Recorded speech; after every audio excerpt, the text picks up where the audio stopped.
case di riposo di nuovo sorvegliate speciali da lunedì. Tutti i visitatori saranno sottoposti a tampone rapido nelle strutture. L'annuncio oggi del governatore Zaia. Quasi 400 nuovi contagi in 24 ore in Veneto, ma il governatore tranquillizza, situazione sotto controllo, il 96% dei positivi non ha sintomi. Il professor Palù, dati diversi rispetto a marzo, non c'è emergenza. Un lavoratore del mercato ortofrutticolo di Treviso trovato positivo al virus, è così scattato il contact tracing e alla Trevalli di Vazzola nuovo caso di contagio. Elezioni regionali, caos per i candidati padovani che a sorpresa nei verbali della Corte d'Appello si sono visti raddoppiare le preferenze. Intanto la Lega fa ricorso contro i 5 Stelle, individuati e denunciati i responsabili dell'aggressione a 2 ragazzi gay che si stavano baciando in centro a Padova lo scorso settembre. Centinaia di portuali in manifestazione a Venezia, migliaia di posti di lavoro sono a rischio e la denuncia se non cambia la politica sul porto e sulla gestione della laguna. Hotel e ristoratori in difficoltà anche senza lo spettro del coprifuoco. Nel Monte Bellunese le lacrime di un albergatore costretto a lasciare i dipendenti in cassa integrazione. Verso l'anniversario numero 57 della tragedia del Vajont a Longarone, tutto pronto per gli eventi di venerdì e sabato. Il Covid non ferma il ricordo, manifestazioni in sicurezza. Bentrovati, buonasera telespettatrici, telespettatori di Antenna 3. In primo piano in questa edizione regionale la nuova misura che sarà adottata da lunedì prossimo dalla Regione del Veneto e che riguarda i visitatori delle case di riposo. L'ha annunciata oggi il governatore Zaia da Marghera. Da lunedì mettere nelle condizioni le 300 case di riposo del Veneto, quindi vi do in anteprima questa informazione, di testare tutti i visitatori, togliendo ulteriore ansia perché noi siamo fortemente preoccupati delle case di riposo. E così, dopo le scuole dove sono state attivate le squadre anti-Covid, sorvegliate speciali tornano le RSA, qui del resto stanno i soggetti più deboli. Lo screening in loco sui visitatori permetterà di avere anche dati su larga scala e a proposito di tamponi la macchina regionale raggiunge una cifra record. 2 milioni passati, 2 milioni. E penso a questo, se pensate l'anno scorso a quest'ora mai avremmo pensato di parlare di 2 milioni di tamponi. E proprio il monitoraggio conferma la tendenza, il 95-96% dei contagiati continua a non avere sintomi, un quadro diverso rispetto alla scorsa primavera. È cambiato il mondo, dice Zaia, che pure ribadisce la pericolosità del virus e la necessità di usare la mascherina anche alla luce delle nuove misure governative. Io dico, se avessimo indicazione che prendendo una compressa al giorno ci salviamo la vita da una malattia mortale, ci sarebbe qualcuno che rifiuta la compressa? No. Allora, o ci mettiamo in testa che la mascherina salva la vita, no? o continuiamo così. In attesa dell'ufficialità delle misure dell'esecutivo e del nuovo DPCM che si preannunciano non derogabili da parte delle regioni, Zaia chiarisce i rapporti Roma-Venezia all'insegna del motto "a ciascuno il suo". Non è che noi vogliamo fare i bulli, no? Cioè non è che vogliamo fare i guastafeste, però è pur vero che a Roma è giusto che ci sia una regia, è giusto che ci sia una visione, diciamo, generale del problema pandemico, è previsto anche dalla Costituzione, ma è altrettanto vero che i malati poi ce li abbiamo noi. C'è poi una partita internazionale, il Veneto si candida con Padova per l'Agenzia Biomedicale Europea. Vi annuncio che noi siamo candidati e che abbiamo dato anche l'incarico a un'autorevole realtà per farci il dossier e che quindi il Veneto è della partita. Ovviamente Padova centrale, di questa notizia ovviamente hanno informato il rettore e il sindaco. E sono quasi 400 i casi di positività, i nuovi casi di positività al virus registrati nelle ultime 24 ore in Veneto. Possiamo vedere il bollettino relativo alla giornata di oggi che parla di 156 casi dalle 8 del mattino, ma per l'appunto sono 396 per la precisione nelle 24 ore. Si sono registrati anche 2 decessi, la quota complessiva raggiunge quindi 2202 morti dall'inizio dell'emergenza. emergenza maglia nera Verona 82, seguita da Treviso 78, Vicenza 77, Venezia 71, Belluno 38, Padova 33, Rovigo 2. In tutto gli attualmente positivi sono 4.857. La provincia più colpita in realtà, se guardiamo i termini percentuali, però è Belluno, dove oggi si è tenuta anche una riunione del Comitato di Ordine e Sicurezza Pubblico. Ma per l'appunto un conto è il dato epidemiologico, quindi la crescita dei contagi e dei contagiati, un altro è quello clinico sanitario. Per questo il professor Palù, sulla falsariga di quanto abbiamo sentito anche da Zaia poco fa nel servizio, dice che non c'è alcuna emergenza sanitaria. Sentitelo. Io lo dico sempre, un caso positivo non significa essere infettato, perché con il sistema di tampone molecolare posso trovare anche un virus che è già morto, oppure lo vedo solo dopo 30 e più cicli di amplificazione, che non è detto quindi che sia infettivo quel virus. Quindi infezione non vuol dire malattia. E poi c'è malattia e malattia, c'è la febbre, c'è il mal di gola, c'è il ricovero in ospedale perché ho un'ipossigenazione o ho difficoltà quindi respiratorie, e c'è il ricovero in terapia intensiva. Quindi dobbiamo pensare a tutto ciò e considerare soprattutto, ecco, che l'impatto e soprattutto la letalità, se considerata in studi che sono stati condotti misurando la produzione di anticorpi, quindi la circolazione reale del virus, la letalità si aggira dallo 0,3 allo 0,6%.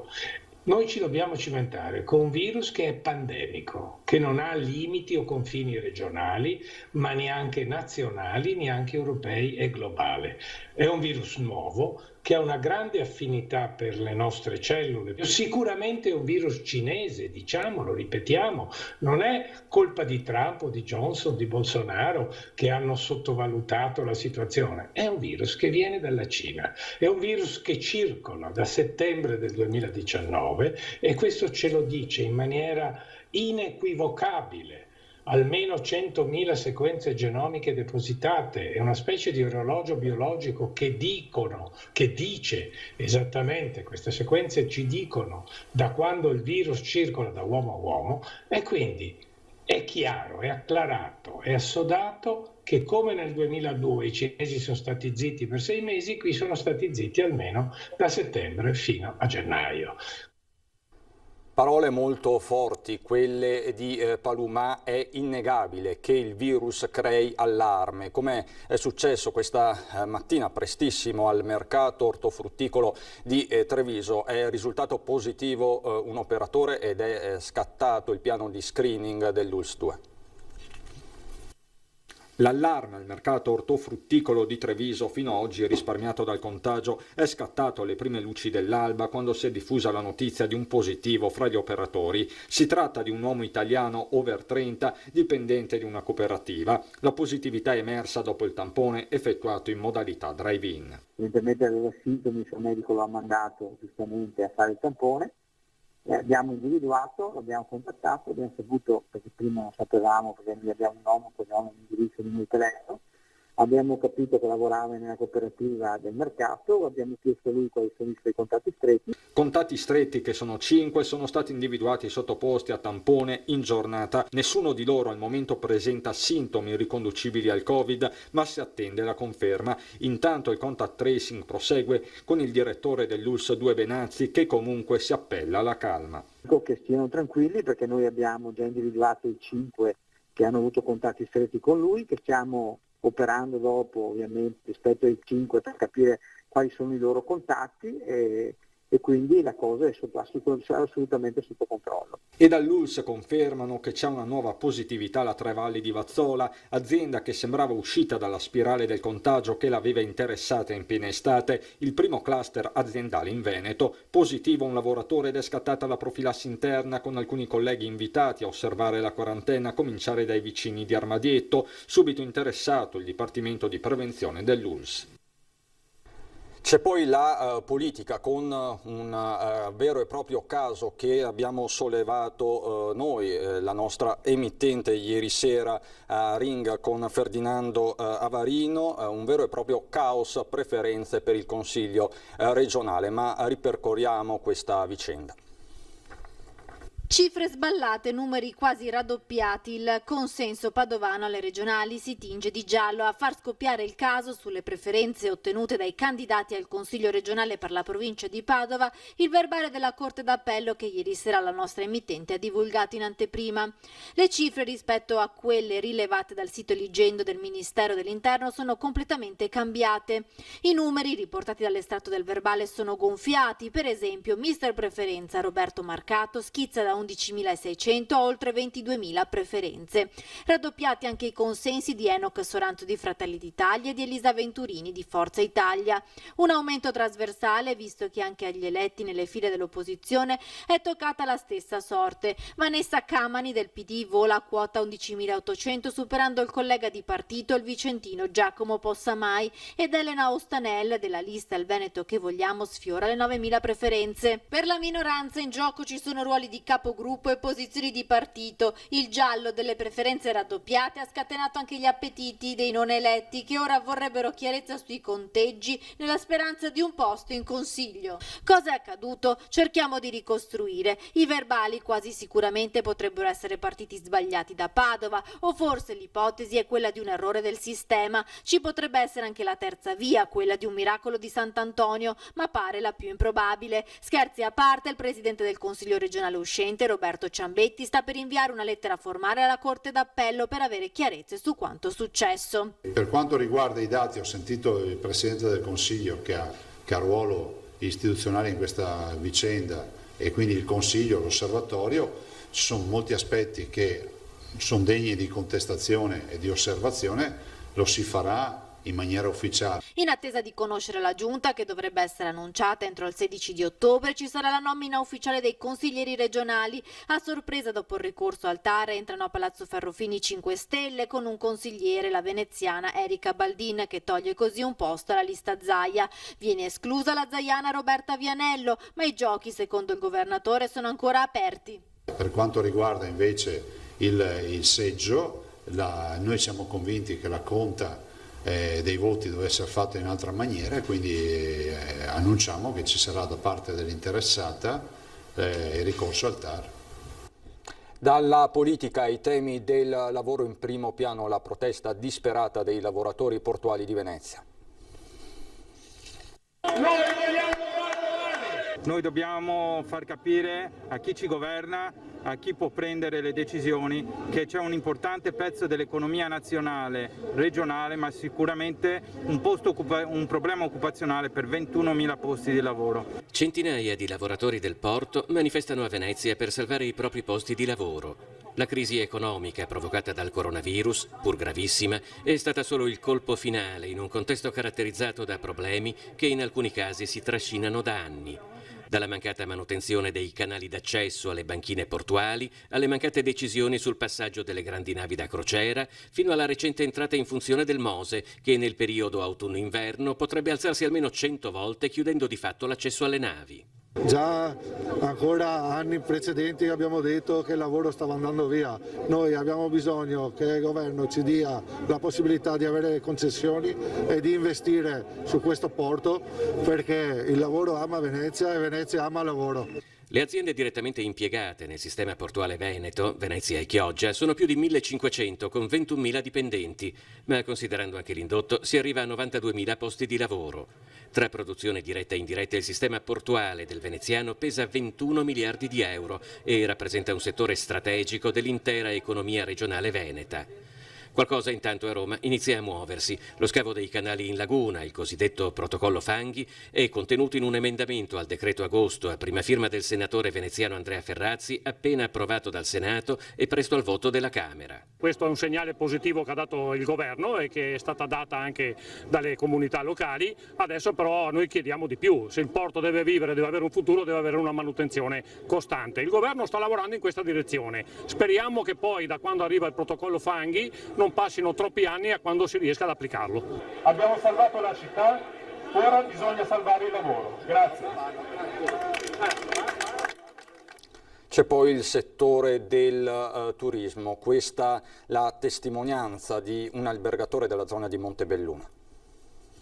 Abbiamo 3-4 dipendenti in cassa integrazione purtroppo da marzo, sono degli amici, un disastro, veramente male. Le lacrime di Paolo Durante per gli amici lasciati a casa in cassa integrazione. Amici perché in tanti ristoranti e alberghi del Veneto e della Marca i dipendenti diventano gente di famiglia.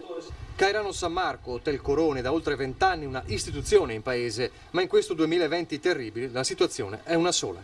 Il lavoro è fermo. E poi non dico fermo, ma è molto calmo, molto. Mi dispiace per loro che gli ho detto, guardi, io fine anno non so se riusciamo a riprendere il lavoro. Dicono tutti che ci speriamo, ma io ho poca fiducia. Prima il lockdown, poi la lenta ripartenza, ma la zavorra si chiama assenza di turisti e clienti. La gente non si muove, purtroppo vedo gli stranieri, la gente non si muove. Un problema che colpisce tutto il settore, anche qui nel Montebellunese. Si spera nella carovana del Giro d'Italia in arrivo a giorni anche nella Marca, ma l'incertezza resta.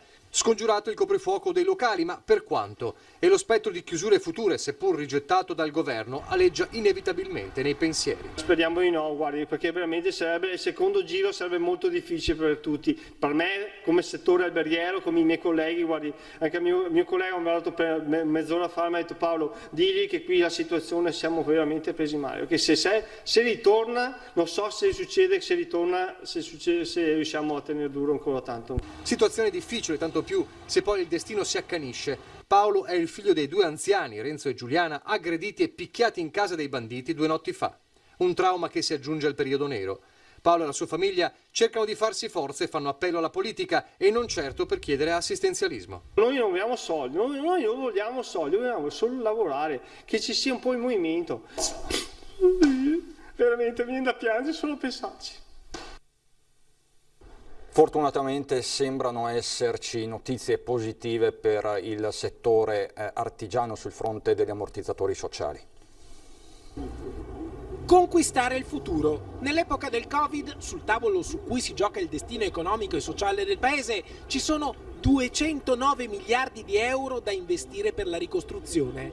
Numeri bollenti, un tema caldo affrontato all'Assemblea di Confindustria nel fine settimana e trattato ancora a Citemos, il Festival della Tecnologia per la Mobilità Sostenibile, organizzato da Confartigianato, dove il sottosegretario all'interno, il vicentino Achille Variati, propone ai partiti una tregua, uno stop alle diatribe politiche per fare squadra. Quei 209 miliardi che sono un quantitativo enorme, di cui almeno 70 miliardi per le politiche green, per la sostenibilità, dovranno essere spese nei prossimi anni e non possiamo sbagliare, devono essere spese per fortificare la nostra economia nell'ottica della sostenibilità.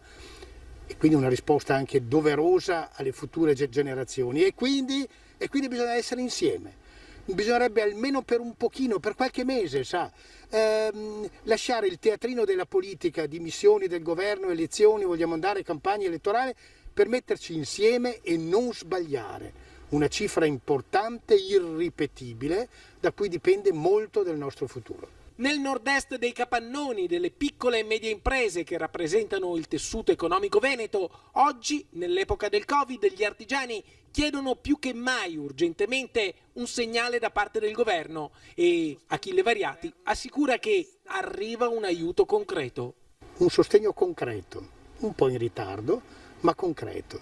375 milioni per la cassa artigiana a livello nazionale, che significano 26 milioni e mezzo per il Veneto.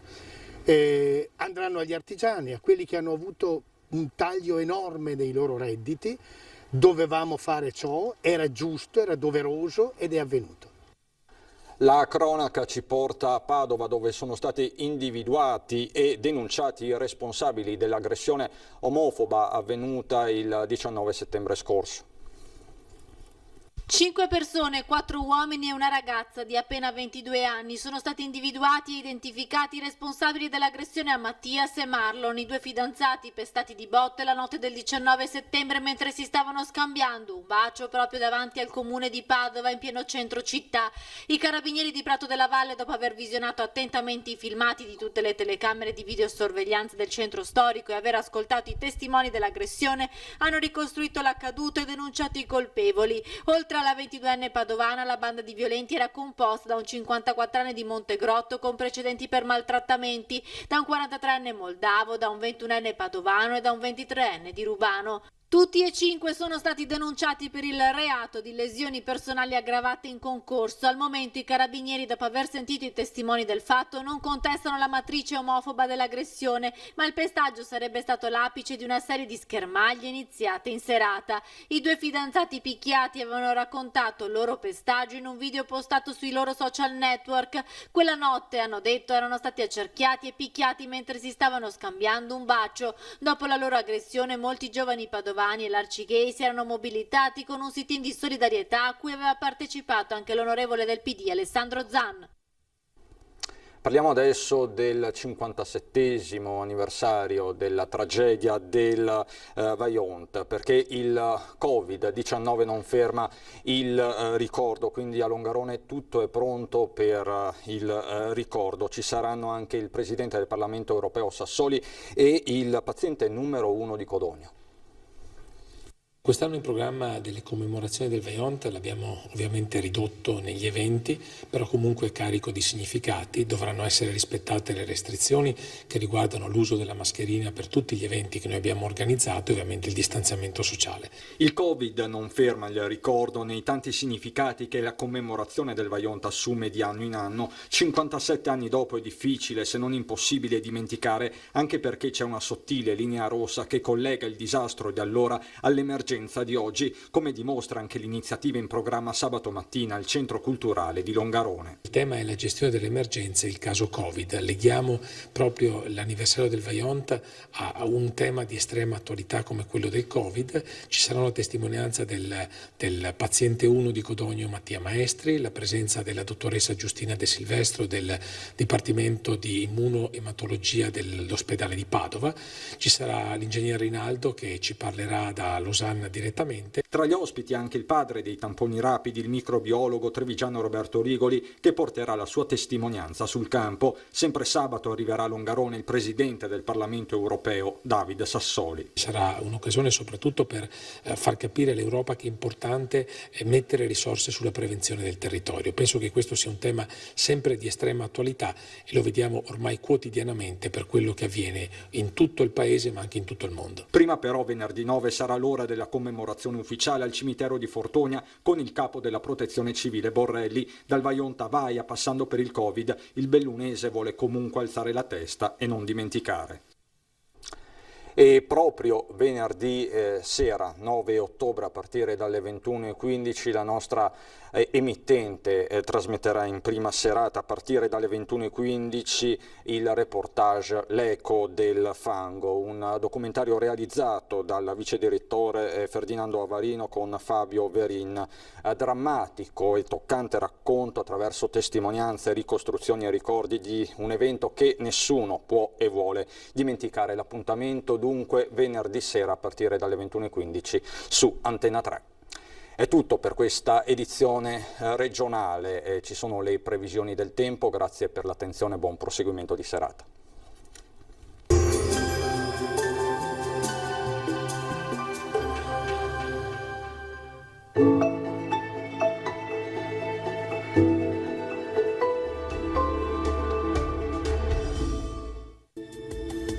Bentrovati al meteo. Bel tempo al nord-est, il nostro territorio infatti gode di una breve pausa anticiclonica. Il dettaglio di giovedì 8 ottobre.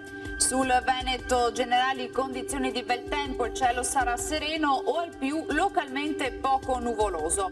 Durante le ore più fredde in pianura, nonché sugli altipiani e nei fondovalle saranno probabili delle foschie o nebbie. Temperature stazionarie minime fino a 13 gradi, valori massimi compresi invece tra i 17 e i 22 gradi all'incirca.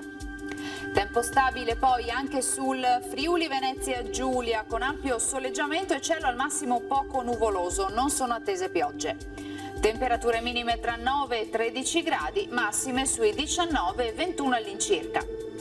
Infine uno sguardo alla situazione del Trentino Alto Adige, anche qui bel tempo, qualche addensamento sui settori di confine ma senza precipitazioni. Temperature minime sugli 8 gradi, massime invece sui 19 all'incirca. Dal meteo di Antenna 3 per ora è tutto, grazie per l'attenzione e arrivederci.